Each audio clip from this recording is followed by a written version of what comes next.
Bismillah, Alhamdulillah, Alhamdulillahi dzil jalali wa syari'il harami wal halali, nahmaduhu jalla alal in'ami bi ni'matil imani wal islami.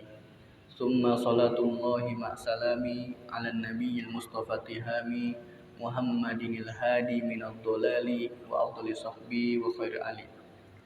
Amma ba'du, baik para ikhwan sekalian, kita lanjutkan kajian kita. Ya, tadi kita sempat sedikit menyinggung berkaitan tentang ilat. Ya. Apa sih ilat itu? Ya, ilat itu menurut para ulama, khususnya di sini ulama usul. Kita berbicara tentang usul fikih. Ya, menurut ulama usul fikih, ilat itu wasfun mundhabitun. Ya, jadi ilat itu adalah sifat yang tertakar. Ya, ilat itu adalah sifat yang tertakar. Artinya sesuatu yang tidak bisa tertakar, yang tidak pasti, itu tidak bisa dikatakan sebagai ilat menurut ahli usul fikih. Ya, kembali kepada permasalahan tadi, seseorang boleh tidak berpuasa alasannya safar. Safar ini terukur atau tidak Bapak-bapak? Terukur. Ya.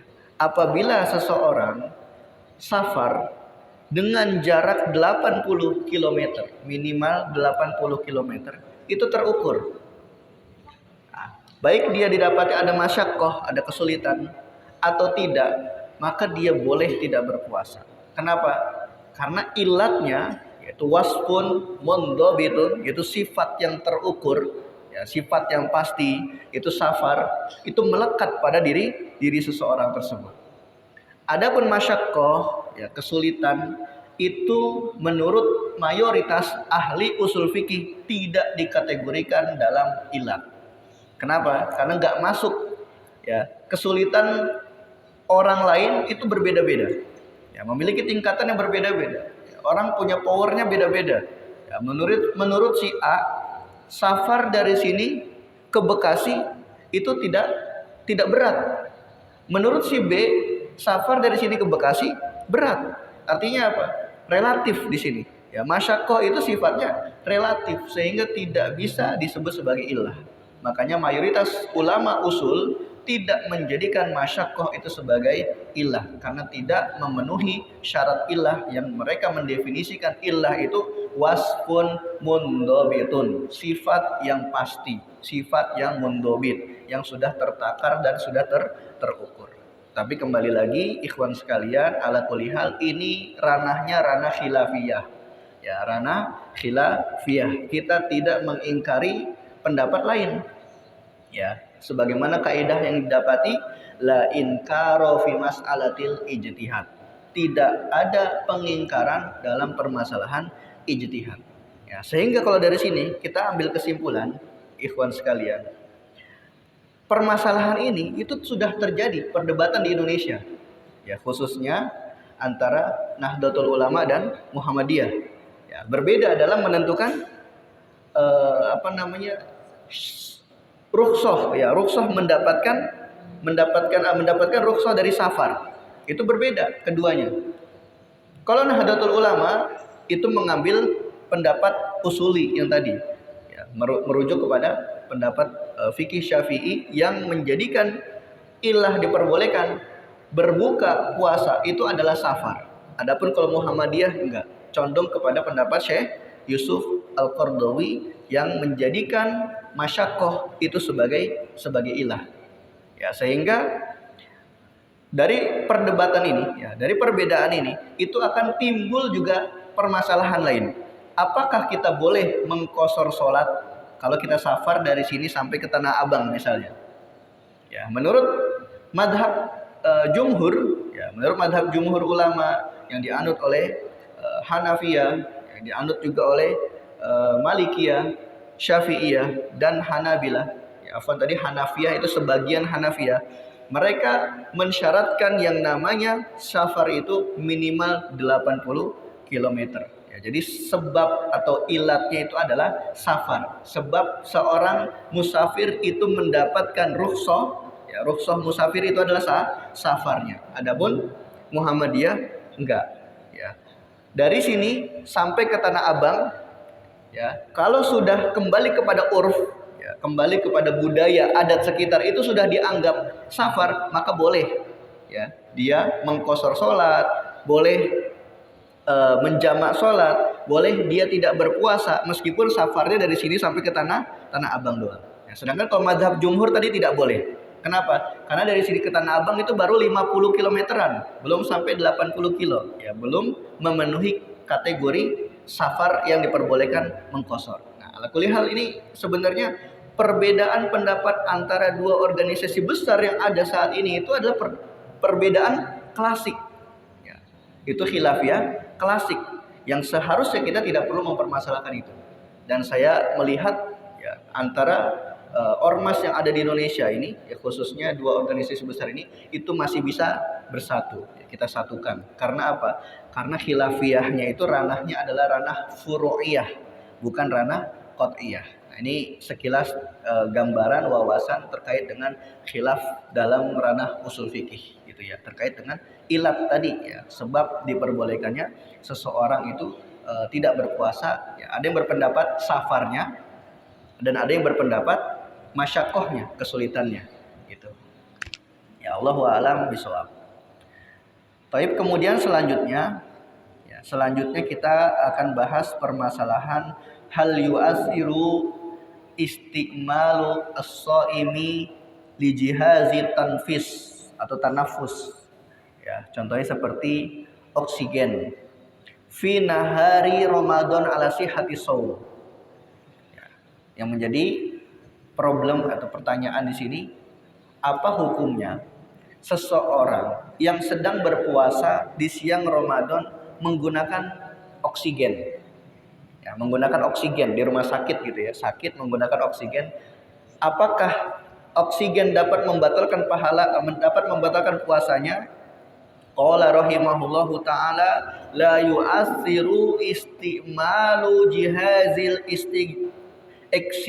eksujin ala sihhati shaum. Ya, tidak berpengaruh, ya, la yu'assir, tidak mempengaruhi, ya, penggunaan alat oksigen itu tidak mempengaruhi keabsahan puasa seseorang. Artinya orang yang sedang puasa pakai oksigen itu puasanya tidak batal, ya, tetap sah. Alasannya kenapa? Li'annal oksigen hawaun la jaromalahu. Karena oksigen itu sifatnya kan dia angin, ya, hanya sekedar angin yang tidak mengandung zat. Ya, beda halnya dengan fix yang tadi sudah kita bahas, atau beda halnya itu dengan asap rokok, ya, yang mengandung zat juga di sana. Nah, oksigen itu kan seperti yang kita hirup, yaitu oksigen. Ya. Maka tidak membatalkan puasa karena dia hanya sebatas hawa, ya, hanya sebatas angin. La jaromalahu, yang tidak mengandung zat sedikit pun. Walakin, nah, di sini ada pengecualian. Idza udifa lil oksigen mawaddun atau mawaddu ilajiyatin laha jaramun yusbihu istimaluhu fi nahari Ramadan muftiran lidukhulihi ilal jawfi min manfadhin mu'tadin. Nah, kecuali jika oksigennya itu sudah dicampur dengan zat lain, ya, kecuali kalau oksigennya itu mengandung zat lain, ada campurannya, maka oksigen yang dihirup orang yang sedang berpuasa itu dapat membatalkan puasanya. Nah, jadi yang pertama, ya, menggunakan oksigen saat berpuasa hukum asalnya tidak membatalkan puasa. Tapi kalau oksigennya itu dicampur dengan zat lain, ya, maka menghirupnya dapat membatalkan puasa. Ini kesimpulannya menggunakan oksigen. Kemudian selanjutnya, hal khalqud dorsi fi nahari Ramadan yufsidus siyam. Nah, hukum cabut gigi di siang Ramadan. Ya, bagaimana hukumnya cabut gigi di siang Ramadan? Apakah dapat membatalkan puasa atau tidak? Inna mujarrada khalqid dorsi fi nahari Ramadan la yufsidus siyama. Sesungguhnya sekedar mencabut gigi di siang Ramadan itu tidak membatalkan puasa. Ya, jadi hukum asalnya cabut gigi di siang Ramadan itu tidak sampai membatalkan puasa. Lakin akan tetapi kata musannif di sini, lau dakhala ilal jawfi syai'un minal ma'i awid dam fasada shaum. Kecuali kalau saat proses pencabutan gigi itu ada sesuatu yang masuk ke dalam tenggorokan. Contohnya darah. Ya, darah saat dicabut itu masuk ke telan, ya, di tenggorokan. Ya, atau air yang dipakai oleh dokter misalnya biusnya. Ya, untuk bius dulu terus cairannya itu tercampur oleh ludah terus ditelan, atau juga dapat membatalkan puasa. Ya, maka hukum asal ya sekedar mencabut gigi itu tidak membatalkan puasa, akan tetapi kalau saat proses pencabutan gigi itu ada sesuatu yang masuk ke tenggorokan maka dapat membatalkan puasa. Wa alaman fasada saumuhu bizalikal imsaku baqiyatu yaumihi li hurmati syahr. Ya, begitupun orang yang batal puasanya karena ya, cabut gigi tadi yang ada sesuatu masuk ke dalam tenggorokannya, maka wajib bagi dia untuk imsak hari itu. Ya, misalnya dia batalnya jam 9 pagi. Ya, jam 9 pagi batal. Maka sejak jam 9 itu dia tetap wajib imsak sampai terbenamnya matahari. Alasannya apa? Lihurmati syahri, untuk menghormati bulan suci Ramadan. Taib, kemudian selanjutnya, ya, poin selanjutnya, ma hukmu alistiyaki fi nahari Ramadan. Apa hukumnya menggunakan siwak di siang Ramadan? Ya, menggunakan siwak ya, bukan pasta gigi. Ini beda lagi. Kalau pasta gigi nanti itu ada pembahasannya. Ya, setelah ini pembahasannya pasta gigi misalnya. Nah, penggunaan siwak yang kering yang dari kayu, ya, dari kayu arok. Itu bagaimana hukumnya menggunakan siwak di siang Ramadan? Qala rahimahullahu taala la ba'sa fil istiyaki li shaimi qabla zawal. Ya, dalam mazhab Syafi'i boleh menggunakan siwak ya saat berpuasa selama belum masuk waktu zuhur. Selama belum masuk waktu zuhur. Misalnya dari ba'da subuh sampai jam setengah 12 itu masih boleh pakai siwak. Ya, masih boleh pakai siwak, itu dalam mazhab Syafi'i. Wa yukrahu ba'dahu inda Syafi'iyati muhafadzatan ala athari siyami fil fam. Ya. Adapun menggunakan siwak setelah masuknya waktu zuhur, hukumnya makruh inda Syafi'iyah, menurut ulama Syafi'i. Ya. Terus bagaimana Ustadz menurut madhab lain? Ya, dalam madhab lain tidak dimakruhkan. Ya, dalam madhab lain tidak dimakruhkan. Adapun dalam madhab Syafi'i itu hukumnya makruh. Alasannya kenapa? Alasannya ya, siwak dengan tujuan apa? Apa sih tujuan kita siwak itu apa? Selain membersihkan, menghilangkan bau mulut ya, menghilangkan bau mulut. Didapati ada sebuah hadis. Ya. Bau mulutnya orang yang berpuasa itu lebih dicintai oleh Allah Subhanahu wa taala daripada bau misik atau kasturi.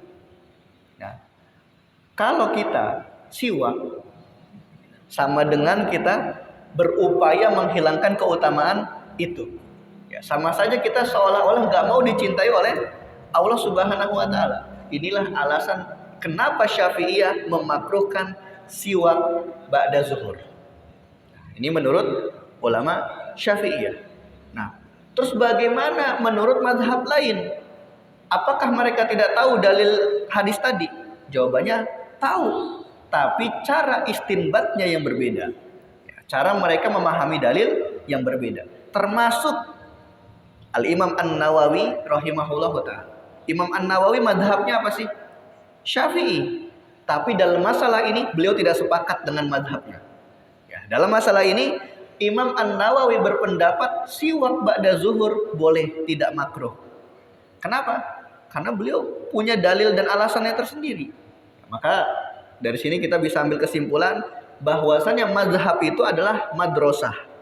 Ya, mazhab itu adalah madrasah. Bukan berarti ketika kita katakan mazhab Syafi'i pendapatnya satu, pendapatnya Imam Syafi'i doang. Enggak. Ya, bahkan banyak ashabus Syafi'iyah itu berbeda pendapat dengan Imam Syafi'i. Itu banyak kita dapati di dalam kitab-kitab mazhab. Ya, jadi kita simpulkan bahwasanya mazhab itu adalah madrasah. Ya, di dalam mazhab itu sendiri terdapat khilafiyah. Ya, dalam mazhab Hanafi ada khilaf. Di dalam mazhab Maliki ada khilaf. Dalam mazhab Syafi'i ada khilaf. Bahkan di dalam mazhab Syafi'i ada qaul jadid, ada qaul qadim, ada pendapatnya Ibnu Hajar Al-Haytami dan ada pendapatnya Imam Ar-Ramli, ada pendapatnya Imam An-Nawawi dan pendapatnya Imam Ar-Rafi'i. Nah, ini berbeda pendapat tuh mereka tuh ulama-ulama kaliber dari kalangan Syafi'iyah. Begitupun dalam mazhab Hambali didapati ada khilafiyah ya, antara murid-murid Imam Ahmad. Ada riwayatun an Ahmad. Ya, ini riwayat dari Ahmad. Ada riwayatun an Ahmad. Ada riwayat lain juga dari perkataannya Imam Ahmad. Sehingga apa? Dapat kita simpulkan bahwasannya mazhab itu adalah madrasah. Ya, jadi dalam kasus ini Imam An-Nawawi tidak sepakat dengan mazhabnya. Beliau condong pada pendapat mazhab ya, yang lain ya, 3 mazhab lainnya yang menyatakan istiak, yaitu apa? Bersiwak setelah masuknya waktu zuhur itu tidak makruh. Kenapa alasannya? Bukankah hadisnya tadi sahih ya? Hadisnya bau mulut orang yang berpuasa itu lebih dicintai Allah daripada kasturi. Bukankah itu hadisnya sahih? Berarti kalau bersiwak kan sama saja ya, menghilangkan keutamaan itu. Apakah mereka tidak paham? Nah, jawabannya tidak. Jawabannya apa? Mereka meneliti kembali bahwa yang menjadi titik perdebatan adalah sebab bau mulut itu. Apakah sebab bau mulut itu mulutnya atau lambung? Nah, itu yang menjadi titik perdebatan. Makanya Al-Imam An-Nawawi berpendapat yang menjadi sebab bau mulut itu bukan mulutnya, tapi lambung. Kosongnya lambung, asam lambung naik, ya, dan menyebabkan bau mulut. Nah, sehingga orang yang sedang berpuasa kemudian siwak di siang Ramadan itu hukumnya tidak makruh menurut Imam An-Nawawi dan mazhab lain. Alasannya kenapa? Karena bersiwak itu bukan upaya menghilangkan keutamaan tersebut. Sebab munculnya bau mulut itu bukan karena mulutnya, tapi karena lambung. Nah, ini dia titik khilafiyah. Ini sedikit gambaran saja sebab perdebatan para ulama tadi. Taib selanjutnya, hal yuftiru man gosala siwaka ma'abaqoi rutubatihi wastaqobihi. Nah, yang tadi itu kasusnya kalau dia siwak pakai siwak kering. Bagaimana hukumnya kalau ada seseorang yang bersiwak pakai siwak basah?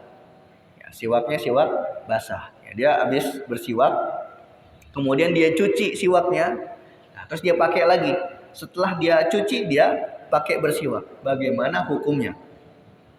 Wa qala rahimahullahu taala, yajibu ala man istamala siwaka wa huwa shaimun ayyah riso ala ayyakuna siwaku jafan. Ya, wajib bagi setiap orang yang berpuasa dan ingin menggunakan siwak, maka dia harus memperhatikan dan memastikan siwaknya itu dalam keadaan kering. Harus dalam keadaan kering. Fa in kana muballalan balalan yasiron layan asiru minhu syai'un fala yadurru istimaluhu lisaimi. Adapun kalau kita dapati siwaknya basah, ya, siwaknya basah. Nah, bagaimana hukumnya bersiwak pakai siwak yang basah? Ya, sebenarnya ada rincian lagi di sini. Ada 2 cabang. Yang pertama, dengan basahnya siwak itu akan ada rasa siwak yang pudar. Ya, rasa siwak yang pudar. Ya, jadi kualitas kayunya ini kayu yang murah gitu ya. Jadi kalau bersiwak siwaknya basah itu pudar rasanya ya, sehingga bisa ada potensi zat ya tercampur dengan air liur dan kemudian tertelan. Nah, kalau siwaknya jenis yang seperti itu yang memudar ya, ketika basah dia luntur gitu ya, rasanya terasa, maka batal puasanya kalau tertelan ya. Bersiwak kemudian ada rasa siwaknya ya luntur gitu ya, nah kemudian dia telan liurnya, maka puasanya batal Tapi kalau nggak dia telan liurnya, maka tidak batal. Ini yang pertama. Adapun yang kedua, kalau siwaknya itu kualitas terbaik, meskipun dibasahin itu tidak akan luntur rasanya, ya, nggak akan ada perasan-perasan dari siwak tersebut. Maka tidak dikategorikan pembatal puasa. Ya, dia boleh siwak pakai siwak yang basah, ya. Dia boleh siwak pakai siwak yang basah dan tidak membatalkan puasanya. Baik, kemudian selanjutnya hukum menggunakan odol. Nah, ini yang sering yang dipakai di zaman kita ya, karena siwak itu kan jarang yang pakai. Nah, sekarang bagaimana hukum menggunakan odol? Qala rahimahullahu ta'ala isti'malu ma'junil asnani fi nahari ramadana la yuftiru idza ta'akkada annahu lam yasil ilal jawfi syai'un minhu. Hukum asalnya menggunakan pasta gigi di siang Ramadan itu tidak membatalkan puasa. Hukum asalnya tidak membatalkan puasa. Tapi syaratnya apa? Syaratnya dia yakin tidak ada sesuatu yang masuk ke dalam tenggorokannya. Ya, dia harus bisa memastikan bahwa dengan dia sikat gigi menggunakan odol itu tidak ada sesuatu yang masuk ke dalam tenggorokan. Ya. Walakin, ya, tapi di sini ada akan tetapi, meskipun boleh, akan tetapi makruhun, akan tetapi hukumnya makruh. Ya. Berbeda dengan siwak. Ya, siwak tadi dalam mazhab Syafi'i boleh selama belum masuk waktu zuhur. Adapun menggunakan pasta gigi itu hukumnya makruh meskipun belum masuk waktu zuhur. Ya, ini dibedakan ya. Kita bedakan antara pasta gigi dengan siwak. Ya, walakinnahu makruhun wa habbaza law ista'malahu as-shaimu qabla al-imsaki au ba'da al-iftar. Ya, jadi afdolnya kita kalau mau pakai pasta gigi itu ya sebelum imsak gitu ya, sebelum terbitnya fajar sodik ya, atau setelah terbenamnya matahari, itu waktu ya, kita menggunakan pasta gigi. Adapun menggunakan pasta gigi di siang Ramadan saat berpuasa itu hukumnya makruh. Ya, baik, ada yang ingin ditanyakan sampai sini terkait dengan dunia persiwakan ya. Itu atau terkait dengan odol ya. Itu kalau misalkan yang dibiusnya pakai suntik gimana tuh? Giginya pakai dibiusnya pakai suntik, tapi nggak masuk ke dalam tubuhnya, nggak masuk. Maksudnya nggak ketelan gitu, nggak ketelan. Kalau nggak ketelan nggak batal, nggak membatalkan. Maksudnya pada waktu dibius otomatis ini kan udah bakal mati rasa, kita nggak bisa merasakan ada cairan atau zat yang masuk atau tidak. Itu bakal. Ya, itu dikembalikan kepada keyakinan dia. Ya, jadi kaidahnya al yakinu la yazulu bisyak. Keyakinan tidak bisa dihilangkan atau dirusak dengan keraguan. Ya, kalau kita yakin tidak ada sesuatu yang masuk ke dalam tenggorokan kita, maka puasa kita tetap sah. Gitu. Jadi yakin aja, insya Allah tidak ada sesuatu yang masuk ke dalam tenggorokan. Makanya Pak, kalau kita pakai close up, Ya. itu kan gerak banget. Itu kan sembriwingnya itu bikin kan setelah kita pakai saji, pakai si close up itu, itu kan langsung ada min-minnya gitu loh. Nyaman banget jam 12 siang. Iya. Jadi hukum menggunakan close up gitu atau gimana pertanyaannya? Pasta gigi yang ada sembriwingnya gitu. Iya. Pasta gigi yang ada minnya ya. Ya. Tidak masalah. Ya, hukumnya makruh. Ya, tapi tidak sampai membatalkan puasa. Ya, jadi kembali kepada kaidah tadi. Ya, kita bahas bahwasanya sikat gigi menggunakan odol atau pasta gigi ya, di siang Ramadan meskipun belum masuk waktu zuhur itu hukumnya makruh. Ya, hukumnya dimakruhkan, tapi tidak membatalkan puasa. Ya, selama dia yakin tidak ada sesuatu yang tertinggal kemudian tertelan. Ya, kalau ada sesuatu yang tertinggal dan tertelan, maka dia puasanya batal. Ya. Tapi kalau dia yakin tidak ada yang tertinggal dan tertelan, maka puasanya tetap sah. Tapi hukumnya makruh.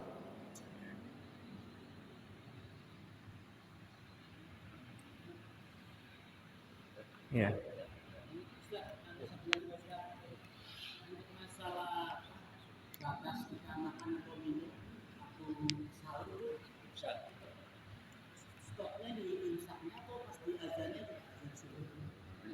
Ya, jadi patokan kita imsak. Imsak itu secara bahasa artinya menahan. Ya, jadi kalau ada yang di masjid itu imsak, imsak itu artinya tahan, tahan, jangan makan, jangan makan. Tapi ketika imsak yang disebutkan di masjid itu hukumnya sunnah. Maksudnya apa? Masih boleh kita makan. Ya, ketika udah diumumin imsak, imsak itu masih boleh. Kita masih boleh makan. Kapan tidak boleh makan? Tidak boleh makan itu ketika sudah terbit fajar sodik. Terbitnya fajar sodik itu ditandai masuknya waktu subuh. Artinya masuk waktu subuh itu sudah tidak boleh lagi kita makan dan minum. Nah, sebagai bentuk kehati-hatian, karena kan kita nggak tahu kapan azan subuh itu ya muncul berkumandang gitu ya. Patokannya bukan azannya ya, bapak-bapak, bukan azannya. Azan itu bisa telat, tapi waktunya, ya, waktu terbit fajarnya, ya, bukan azannya. Azannya itu bisa telat, ya bisa dia muazinnya datangnya belakangan gitu telat, ya. Tapi waktunya, ya, waktu terbitnya itu. Kalau waktu terbit fajar, ya, maka semua sudah tidak boleh makan minum. Ya. Maka afdolnya 5 menit sebelum azan itu sudah stop. Ini afdolnya. Sebagai apa? Ihtiyatan, bentuk kehati-hatian. Ya, sebagai bentuk kehati-hatian 5 menit sebelum azan itu kita stop makan. Makanya ada yang istilahnya imsak. Imsak itu mengingatkan kita bahwasanya 5 menit lagi itu masuk waktu subuh. Dan ini kembali ya, kepada perbedaan pendapat antara Kemenak dan Muhammadiyah yang pernah kita sampaikan pada saat itu. Ya, perbedaan ijtihad. Ya, sama-sama perbedaan ijtihad di sini. Ya, Muhammadiyah menetapkan bahwa masuknya waktu subuh ketika matahari itu berada pada posisi minus 18 derajat di bawah ufuk. Ya, ini Muhammadiyah. Sedangkan Kemenak itu menetapkan masuknya waktu subuh itu ketika matahari tingginya sekitar minus 20 derajat di bawah ufuk. Jadi siapa dulu yang azan? Kemenak dulu ya. Karena kan matahari kayak gini posisinya. Ya. Sampai ini ufuk nih, ufuknya. Nah, nanti ini posisi di posisi 20 derajat. Nah, azanlah Kemenak. Ya, yang meyakini terbitnya fajar sodik itu azan Kemenak, maka dia wajib untuk imsak. Ya, yang meyakini masuknya waktu subuh itu jadwalnya Kemenak itu wajib imsak. Nah, kemudian 8 menit kemudian azan Muhammadiyah. Kenapa ke 8 menit? Karena per derajatnya itu kurang lebih sekitar 4 menit. Ya, ketika diamati, ya, kita yang tinggal di garis khatulistiwa, ya, pergerakan matahari itu per derajatnya itu sekitar 4 menit. Sehingga perbedaan antara 18 ke 20 itu 2 derajat tinggal dikali 2, itu 8 menit. Nah, baru 8 menit kemudian itu azannya Muhammadiyah. Nah, terus mana yang harus kita ikuti? Ya kembali kepada keyakinan masing-masing. Menurut saya dua-duanya sama-sama sah. Sama-sama berdasarkan ijtihad. Dan kaidahnya yang dikemukakan oleh para ulama usul la inkara fi mas'alatil ijtihad. Nggak boleh kita mengingkari permasalahan ijtihad. Nggak boleh kita saling menyalahkan dalam masalah ini. Karena semuanya sama-sama dibangun di atas ijtihad. Sama-sama dibangun di atas ilmu. Ilmu apa? Ilmu astronomi. Gitu ya. Nah, jadi perbedaannya, ya, yang mengikuti azan Muhammadiyah ketika azan Kemenak berkumandang itu belum masuk waktu subuh. Sehingga dia boleh makan minum. Ya, ini bagi yang menganut, ya, mengambil yang dia meyakini azan Muhammadiyah. Ketika Kemenak azan, dia masih boleh makan minum. Ya, jangan sampai dicampur-campur nih. Dalam masalah ini saya mau ngikutin Muhammadiyah aja lah. Ya, itu nggak boleh kalau kayak gitu. Itu namanya talfik nanti. Ya, mencampur adukan tuh nggak boleh. Ya, kita harus mengikuti sesuatu ya sesuai dengan dalil dan keyakinan kita. Ya, menurut kita mana yang kuat? Ya, Kalau kita berpendapat ya azan Muhammadiyah itu yang kuat, ya sudah, dia ikutin. Berarti apa konsekuensinya? Waktu sholatnya ya juga harus konsisten. Ya sholatnya azannya nanti ya setelah azan kemenak 8 menit kemudian baru masuk waktu sholat dia. Nggak boleh dia dalam masalah ini ikut Muhammadiyah ketika sahur. Ya, kemenak azan, dia masih makan, minum, kenyang. Baru 5 menit dia udah sholat subuh. Nggak sah kayak gini sholatnya. Karena apa? Karena kalau dia ngikut azan Muhammadiyah, 5 menit setelah azan kemenak itu belum masuk azan subuhnya Muhammadiyah. Ketika dia sholat, ya maka sholatnya nggak sah. Ini masuk nanti dalam kategori talfik. Ya. Jadi dalam mazhab juga itu ada namanya talfik mamnu, talfik yang tidak diperbolehkan, yang terlarang. Karena apa? Kalau dilakukan itu nanti bisa berpotensi salah satu amal ibadahnya tidak sah. Dan orang yang talfik itu akan dikategorikan termasuk dalam kategori orang yang zindik. Ini bahaya banget, orang yang zindik itu ya masuk dalam kategori orang munafik, ya nanti tempatnya di neraka jahanam. Ya, makanya kita jangan sampai mencampur-campurkan ya. Ikuti apa yang kita yakini benar tanpa menyalahi amalan orang lain. Karena sama-sama dibangun di atas ilmu, sama-sama dibangun di atas ijtihad. Allahu a'lam bishawab. Pak, saya nanya Pak. Ya. Ini request pertanyaan istri Pak. Iya. Kalau puasa perempuan itu minum obat biar nggak haid gimana Pak? Iya, jadi perempuan minum obat biar nggak haid, hukum asalnya boleh, tapi dengan syarat tidak ada mudorot. Ya, dengan syarat tidak ada mudorot. Dari mana kita tahu ada atau tidaknya mudorot? Kita harus konsultasi dulu ke dokter. Ya, kita tanya ke dokter, konsultasi kira-kira minum obat ini aman nggak? Nanti dicek dulu sama dokter. Kalau difatwakan oleh dokter aman, boleh dia minum obat penunda haid. Adapun kalau difatwakan oleh dokter nanti kamu ada mudorotnya ini, maka nggak boleh dia minum obat penunda haid. Nah, jadi hukum asal minum obat penunda haid itu boleh dengan syarat tidak ada mudorot. Ya, kalau ada mudorot maka tidak boleh. Itu berarti berlaku juga mungkin ketika mau umroh sama. Iya, berlaku juga. Ya, sama-sama. Cukup ya? Iya, takutnya nanti bablas sampai subuh ini. Iya. Kalau kajian kadang nggak kerasa waktunya. Ya, mungkin kita akhiri ya dengan hamdalah, ya, alhamdulillahirabbil alamin. Ya, semoga bermanfaat dan bisa diamalkan. Ya, kita tutup dengan doa kafaratul majlis. Subhanaka Allahumma wa bihamdik asyhadu an la ilaha illa anta astaghfiruka wa atubu ilaik. Wal asri innal insana lafi khusr illa allazina amanu wa amilus solihati wa tawassaw bil haqqi wa tawassaw bis sabr. Assalamualaikum warahmatullahi wabarakatuh. Waalaikumsalam warahmatullahi wabarakatuh. Terima kasih Ustaz.